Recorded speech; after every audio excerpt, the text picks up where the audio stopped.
ముఖ్యమంత్రిగా చంద్రబాబు గారి గురించి డీసీఎం పవన్ కళ్యాణ్ గారి గురించి ఏమనుకుంటున్నారు ఊర్లలో జనాలు? మా ఊర్లలో సార్ ఇది అరాచక పరిపాలన అయిపోతుంది. మరి ఏం చెప్పినట్టు హామీలు నెరవేర్చట్లేదు. ఎక్కడ పెట్టినా ఎవరు ఏదైనా మాట్లాడినా వాళ్ళందరినీ జైలు పంపిస్తూ ఉన్నారు. మరీ అరాచక పరిపాలన అయిపోతుందని మాట్లాడుకుంటా ఉన్నారు సార్. సీఎం అప్పుడేమో ఎలక్షన్ ముందు నేను అది చేస్తానని చెప్పేశాడు. పథకాలు ఏమో ఇప్పుడు జగన్మోహన్ రెడ్డి 4 పథకాలు 9 నవరత్నాలు అని చెప్పాడు. అయిస్తే ఏమో రాష్ట్రం శ్రీలంక అయిపోద్ది అంటున్నారు ప్రజలు. ఇప్పుడు ఆయన అది చెప్పకుండానే చేయొచ్చు కదా, అభివృద్ధి పనులు చేయొచ్చు కదా.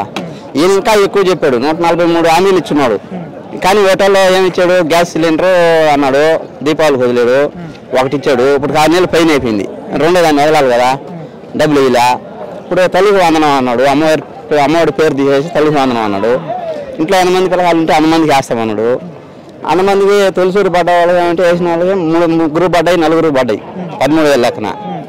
మళ్ళీ ఒక వారం అటు ఇటు 10 రోజుల లోపల పడ్డ వాళ్ళకి నా పరిస్థితి తీసుకొచ్చినారు. నాకు 8,800 పడ్డాయి సార్. ఎంతమంది పిల్లలు మీకు స్కూల్కి వెళ్ళేవాళ్ళు? ఒక పాపే. 10th క్లాస్ పాప సంఘంలో చదువుతుంది. అమ్మాయికి 8,800 పడ్డాయి. ఎందువల్ల పడ్డాయి సార్ ఈ విధంగా నేను సచివాలయంలో పోయి అడిగితే వాళ్ళు సమాధానం ఏం చెప్తున్నారంటే మాకు తెలియదు అన్నాడు ముందు.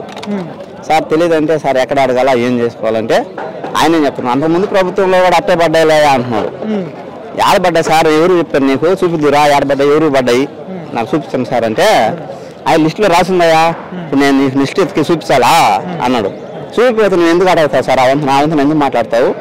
అప్పుడు వాళ్ళు అడగలేదు కదా ఎవరు ఈ వంతను పడ్డాయని అని అంటే నేను అయ్యి రికార్డు చేసి పంపిస్తా అన్నాడు. చేసుకోండి సార్, నువ్వు వీడియో తీయాల్సిన ముందు నాకు నేను మాట్లాడతానని చెప్పా. సమాధానం సరిగ్గా చెప్పలేదు సార్.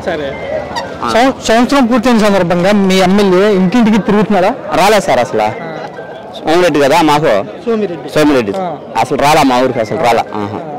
ఆ నాయకులను తిరుగుతున్నారా? పోనీ నాయకులు అదే కాలువల పనులు అవి చేపిస్తున్నారు. ఈ లైట్లు సరిగ్గా వేయట్లేదు. కాలువ మాత్రం సైడ్ కాలువలు అవి తీపిస్తున్నారు. ఒక్కరికేనా మీ ఊర్లో? ఇంకా రాలేదు సార్. వారు 11,000 పడ్డాయి, నాకు 8,800 పడ్డాయి. ఇంకో 9,000 అట్ట పడ్డాయి అంట.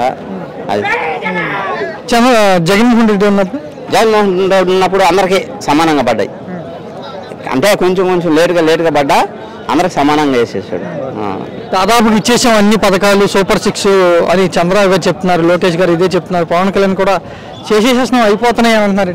ఎక్కడ చేశారు సార్? సూపర్ 6 పథకాలు అన్నీ అయిపోయినాయి అంటే ఎక్కడ చేశారు? ఇప్పుడు దీన్ని సగం వేసాడు, సగం వేయలేదు. ఇప్పుడు రేపు ఏమంటే ఫ్రీ బస్సులు అంటున్నాడు. అవి ఎంతవరకు వదులుతాడో ఏమో తెలీదు. ఇంకా ఉన్నాయి కదా ఆయన చెప్పినట్టు అన్నీ. ఆడవాళ్ళకి 1,500 అన్నాడు, 18 సంవత్సరాలు నిన్న వాళ్ళకి. ఈ నచ్చెన్నాయుడు ఏమో 1800 నిన్న వాళ్ళకి 1,500 వేయాలంటే రాష్ట్రాన్ని నమ్మేయాలంటున్నాడు. కానీ దానికి ఘాటైన సమాధానం చెప్పింది మా వైసీపీ మా లేడీ. రాష్ట్రాన్ని నమ్మలేదా నువ్వు? నీ ఆస్తులు చాలా ఉన్నాయి, ఆ ఎంఏసీ వాళ్ళకి ఇచ్చిన హామీలు నెరవేర్చండి అని చెప్పింది. దానికి గమ్ముగా ఉన్నారు వాళ్ళు. అది జగన్ ఇలా అన్నారు అప్పుడు పథకాలు నవరత్నాలు సార్. అంతలో కరోనా సమయంలో కూడా సమస్యల్లో కూడా మన రాష్ట్రం ముందు నిలబడింది. జగన్ అటా చేశాడు అన్నమాట. కరోనా టైంలో బెడ్లు అందకపోయినా వాళ్ళకి వ్యాక్సిన్ కానీ ప్రతి ఒక్కటి ఏ సమస్య లేకపోయినా మళ్ళీ ఏమంటే ఆ సమస్యల్లో కూడా అన్ని సమస్యలు ఉన్నా కానీ ఈ పథకాలు నెరవేర్చాడు సార్. మరి వీళ్ళు ఎందుకని కరోనా లేకపోయినా కూడా ఎలా చెప్తున్నారు రాష్ట్రం అమ్మేయాలి, ఆ పథకాలు ఇవ్వాలంటారు? ఎక్కువ చెప్పారు కదా, ఎక్కువ చెప్పారు. మళ్ళీ అది అమరావతి పనులు, పోలవరం పనులు అవన్నీ చేస్తున్నారు కాబట్టి డబ్బు లేదు, ఖజానా లేదు. కానీ వీళ్ళు చెప్పడం పొరపాటు. చెప్పకూడదు, అన్ని హామీ నీకూడదు.